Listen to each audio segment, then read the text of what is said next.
രക്ഷിക്ക്. ഇതാണ് എന്റെ കുടുംബം, എന്റെ സന്തോഷം. ചട്ടമ്പി പാറു ഇന്നു മുതൽ എല്ലാ ദിവസവും രാത്രി 7:30 നമ്മുടെ സ്വന്തം സൂര്യ ടിവിയിൽ. ഭാവന. ആരമ്മേ? മാനസ. ഭാവന, ഞാനൊരു കാര്യം പറയാനാ വിളിച്ചത്. എന്താ മാനസ? നാളെ ഞാൻ വരില്ല എന്ന് പറഞ്ഞതിന് അവിടെ വല്ല പ്രശ്നം ഉണ്ടായോ? അതെ ഭാവന, ആന്റി ഇപ്പൊ നല്ല ദേഷ്യത്തിലാ. ഭാവന വന്നില്ലെങ്കിൽ സൂര്യയോട് അങ്ങോട്ടും വരണ്ടെന്ന് പറഞ്ഞു. ഭാവനയ്ക്കറിയാലോ ആന്റിക്ക് ഒരു കാരണം കിട്ടാൻ വേണ്ടി കാത്തിരിക്കോ. മാനസ, ഞങ്ങൾ ഇവിടെ നേരത്തെ തീരുമാനിച്ച കാര്യങ്ങളാ. അപ്പൊ പിന്നെ പെട്ടെന്ന് ആന്റി വിളിച്ചു പറഞ്ഞാൽ എന്ത് ചെയ്യാനാ? ഭാവന എന്തായാലും ഇപ്പൊ പെട്ടിരിക്കുന്ന സൂര്യ. അവസാനം അങ്കിളൊരു ഐഡിയ പറഞ്ഞാല് അതിന്റെ സമ്മതം മൂളിയിരിക്ക. സൂര്യയുടെ വിഷമം മാറാനും അതാ നല്ലത്. എന്താ മനസ്സ? നിങ്ങൾ അവിടെ വിഷുക്കണി കാണുന്നു, ഇവിടെയുള്ളവരെല്ലാം ഇവിടെ വിഷുക്കണി കാണുന്നു. അതിനുശേഷം സദ്യക്ക് ഭാവനയെ സൂര്യ ഇവിടെ ഉണ്ടാവുന്നു. എന്താ ഭാവന, അതൊരു നല്ല തീരുമാനമല്ലേ? അതാവുമ്പോ ആർക്കൊരു ബുദ്ധിമുട്ടാവില്ലല്ലോ. അത് കുഴപ്പമില്ല. അങ്ങനെയാണെങ്കിൽ സൂര്യയോടൊപ്പം സദ്യക്ക് ഞാൻ അങ്ങോട്ട് വരാം. മതി ഭാവന. സൂര്യയോട് നേരത്തെ വന്ന് ഭാവനയെ കൂട്ടിക്കൊണ്ടുവരാൻ പറയാം. നമുക്ക് ഒരുമിച്ചിരുന്ന് സദ്യ കഴിക്കാം.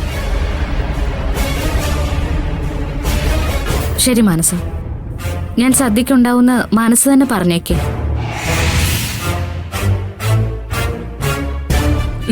ശരി ഭാവന, ഞാൻ വെക്കട്ടെ. ശരി മാനസ.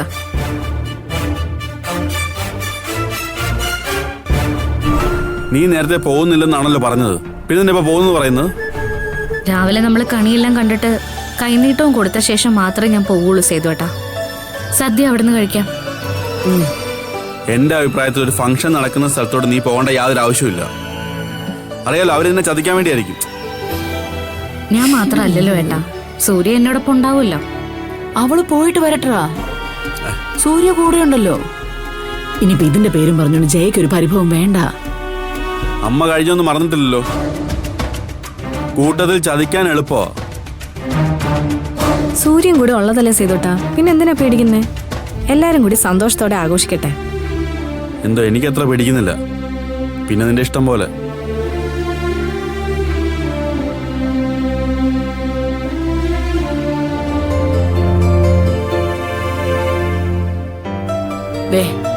നീ ഇനി ഓരോന്ന് ആലോചിച്ച് വിഷമിച്ചോണ്ടിരിക്കണ്ട. അവൻ പറയുന്ന ഒന്നും കാര്യമാക്കും വേണ്ട. പോയിട്ട് വാ, പോകണം.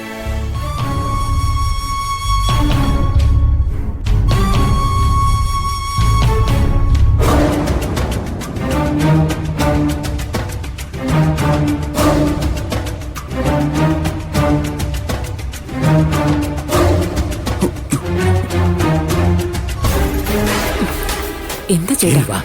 എന്താ? ഇങ്ങോട്ട് വാ.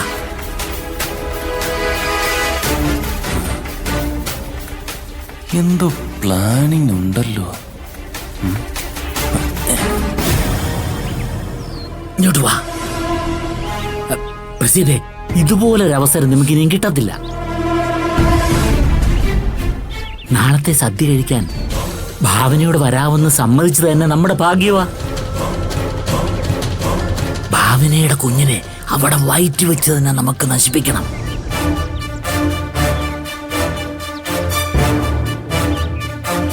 അതിനിപ്പോ എന്ത് ചെയ്യും? അതിനുള്ള ഒരു തരം ചൂർണം ഞാൻ സംഘടിപ്പിക്കാൻ പോവാ. അതാവുമ്പോ ആളിനൊന്നും സംഭവിക്കത്തില്ല, ഗർഭം അലസി പോവുകയും ചെയ്യും. എടോ ചതിയാ, തോളിലിരുന്ന് ചെവി തിന്നോ? കാണിച്ചുതരാം.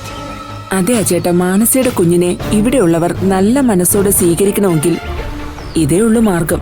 അഥവാ ഭാവനയ്ക്ക് എന്തെങ്കിലും ബുദ്ധിമുട്ട് സംഭവിച്ചാലും ആരും നമ്മളെ സംശയിക്കത്തില്ല.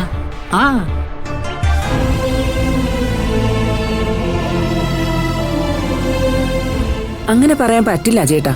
ഇതിൽ മറ്റാരെ അവർ സംശയിക്കില്ല, നമ്മളെ മാത്രമേ സംശയിക്കുള്ളൂ. അപ്പൊ പിന്നെ കുഞ്ഞിനെ മാത്രം ഇല്ലാതാക്കാനുള്ള ഒരു ചൂർണം മതിയെന്ന് പറയാം. ഡോസ് കൂടിയാലല്ലേ കുഴപ്പമുള്ളൂ. നമ്മളിത് എങ്ങനെ ഭാവനയ്ക്ക് കൊടുക്കുവാ ചേട്ടാ? നമ്മൾ കൊടുത്ത അവർക്ക് സംശയം തോന്നില്ലേ? അതിനൊക്കെ വഴിയുണ്ട് പ്രസീതേ. ബുദ്ധിപൂർവ്വം നമ്മൾ നിന്നാ മതി. അവസാനം ഇത് വേണമെങ്കിലേ ആ സുനിലിന്റെ തലയെ കൊണ്ടിടാം.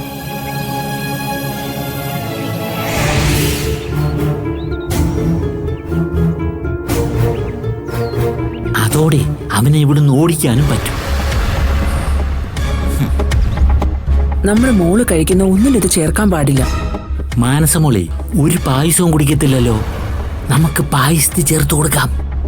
ഓ അങ്ങനെ. അതെങ്ങനെ പറ്റുമോ ചേട്ടാ? ഭാവനയ്ക്ക് മാത്രമായിട്ട് പായസം മാറ്റാൻ പറ്റുമോ? അപ്പൊ നമ്മൾ സംശയിക്കൂലേ? അതിനും വഴിയുണ്ട്. ഇടി, നാളത്തെ സദ്യ വിളമ്പുന്ന ഏർപ്പാടുകളെ നമ്മൾ നേരത്തെ ഏറ്റെടുക്കണം. ഭാഗ്യത്തിന് ഭാവനയും സൂര്യയും സമയത്തെ വരുത്തുന്നു. അപ്പം നമ്മുടെ പ്ലാനുകളെല്ലാം സക്സസ് ആയില്ലയോ?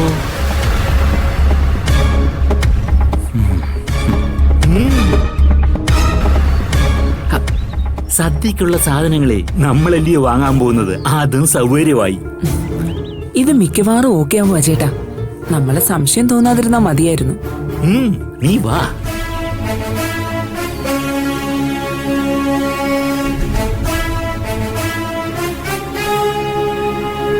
അപ്പൊ ഇതാണ് നിങ്ങളുടെ ഐഡിയ അല്ലേ?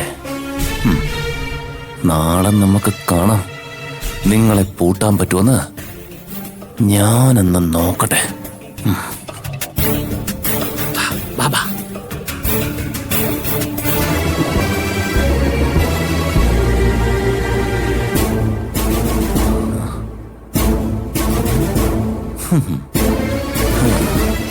ഇതൊക്കെയാണ് പണിയല്ലേ? ശരിയാക്കി തരാം.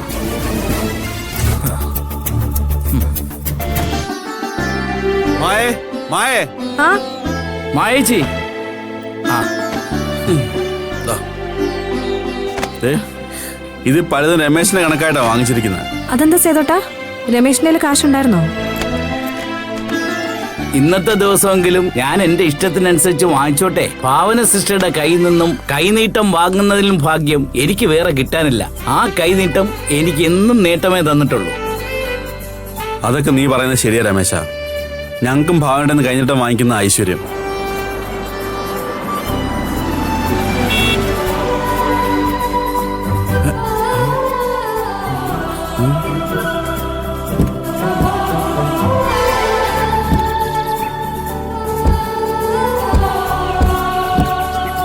വാ, കേറി വാ.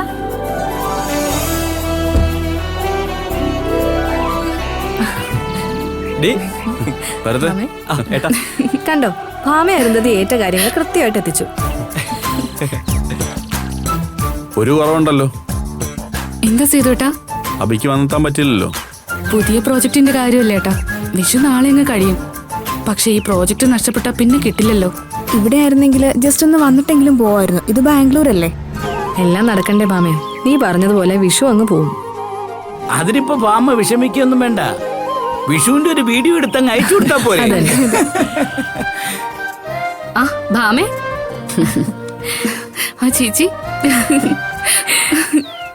വരട്ടെ. സാധനങ്ങൾ വാങ്ങിക്കാൻ പോയ സേതുവേട്ടനെ രമേശ് ഏട്ടനെ കണ്ടില്ലല്ലോന്ന് ഞാൻ അമ്മയോട് ഇപ്പൊ പറയുമായിരുന്നു. ദേ വന്നിട്ടുണ്ട്. അതുകൊള്ള ഇവന്മാര് രണ്ടും കൂടെ പോയാൽ അങ്ങനെയല്ലേ വരത്തുള്ളൂ. ഓ, ആ അല്ല, ഞങ്ങളൊക്കെ എപ്പോഴും എത്തിയമ്മേ. ഇനി എന്താ ചെയ്യേണ്ടത് പറഞ്ഞാ മതി. ഓ അതെ സേതുട്ടാ, ഞാനും മായേച്ചിയും ഭാനും അമ്മയും കൂടി കിച്ചണിലെ കാര്യങ്ങളൊക്കെ നോക്കാം. നിങ്ങൾ എല്ലാരും കൂടി വിഷുവിന്റെ ഒരുക്കങ്ങൾ എന്താണോ അതൊക്കെ അങ്ങോട്ട് ചെയ്യും. അതൊക്കെ ഞങ്ങൾ ഏറ്റു. ആ